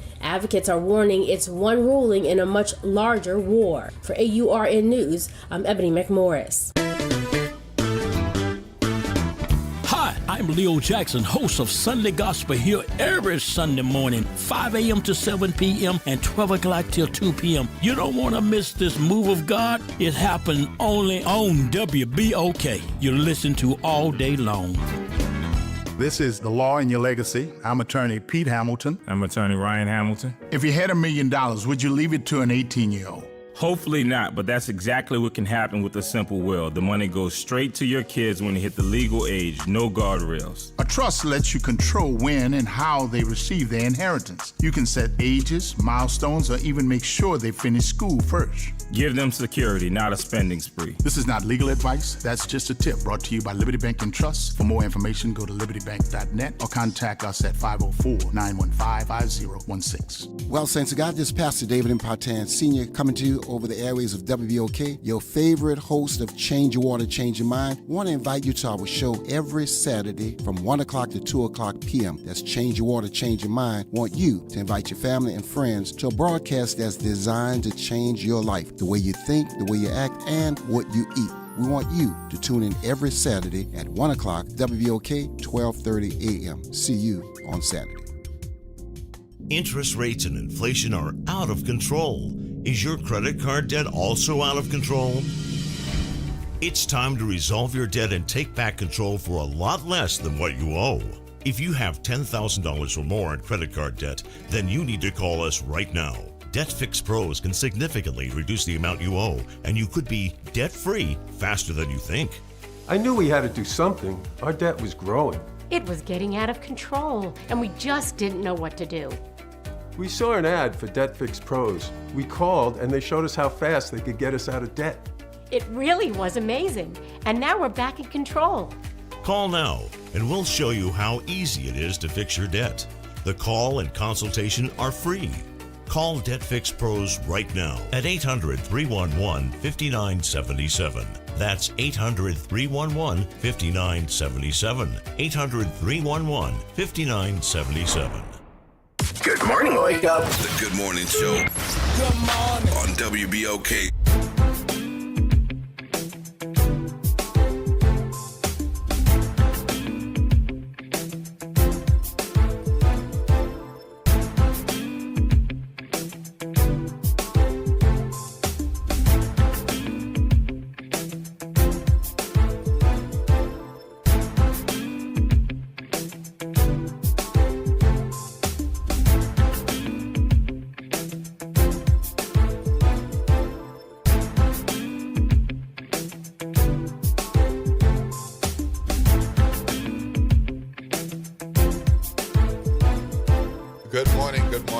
Good morning, New Orleans, and welcome back to Good Morning Show. This is Will Sutton. I'm with Ro Brown. It's a good, interesting conversation about regenerative farming. Learned a thing or two. Listen to the land. Swanson Family Farm. Yeah, listen to the land and maybe consider different types of cows. Maybe some cows aren't made to be in the South. So change up. I can't question him. Yeah. And some knows what black he's talking skepticism about. of the USDA. Yes. That makes sense. Yeah. That makes sense. Absolutely. And then a generational change. Absolutely. Like, see some opportunities here we can Absolutely. take advantage of. So I see that too. But he's worked with his daddy, and daddy's gotten there at least to some point. Meanwhile, he's trying to help some other people with figuring out what to do. I want to bring to your attention before we go that we had some developments based on a spat, a tussle at the Swamp Chicken Daiquiris in Gonzales. Now, a lot of us in the New Orleans area go up and down the road, and perhaps you stop on your way to Baton Rouge or elsewhere, and you've been to the Swamp Chicken Daiquiris. I have to say I haven't, but I've been to a number of these kinds of places. Normally fun, get some videos, spend some time, watch TV, talk, have some drinks. And so there was a fracas about 3 years ago, and this is according to my colleague John Simon from Times-Picayune. Well, it's worked its way through the Louisiana Judiciary Commission, and Mr. Stephen Tureau, a state judge, is facing judicial misconduct charges over the incident. Now, what exactly they will conclude is not clear. He's been on the 23rd Judicial District Court bench in Assumption, St. James parishes, representing those areas since 2020. And apparently he was in secret negotiations with the primary owner about buying out the part owner. And there was a fracas involving the judge's wife and a friend. And it became a to-do, bothering other patrons. And the Judiciary Commission says they looked at the videotape, and it becomes obvious to them, sir, that it appears that you were drunk, intoxicated, and you crossed the line. Well, the commission can decide what type of judicial judgment they will hand down. Could be removal from the bench. So we'll see. It's going to be a September hearing date about those charges. And he's up for re-election. So we have the sheriff of St. Tammany Parish. Yeah. Beating up someone in a restaurant. Yeah. And we have elected officials acting badly. Yeah. Well, okay. Taking matters into their own hands. Yep. Well, if you missed it, I wrote about the HBCU Legacy Bowl in my column. It's on NOLA.com, and it's in the newspaper today. Mm-hmm. Roy and I have been talking about that, so I decided to weigh in on that online and in print. And congratulations. I'm wearing my Loyola shirt today. How about that? People can see that. Loyola University Athletics moving from the NAIA to NCAA Division II. That's a big deal. At the start of the 2027-28 year. That's a big deal. Yeah, that's good. That's a big deal. That's wonderful. All right, that's going to be a wrap for us on the Good Morning Show. Stay tuned for the Front Porch. And after that, we got Tavis Smiley and, of course, the G-Man and the Reality Check. Don't forget, early voting starts on Friday and continues for several days with the exclusion of Sunday and Juneteenth, which is a week from Friday because it is an official holiday. So more about that before we end the week. June 12th is my birthday, but it also is the first day of early voting. Happy birthday. More about that in the next couple of days. We need to get out and vote. All right, we're going to call a wrap. WBOK 1230 AM, what New Orleans is talking about all day long.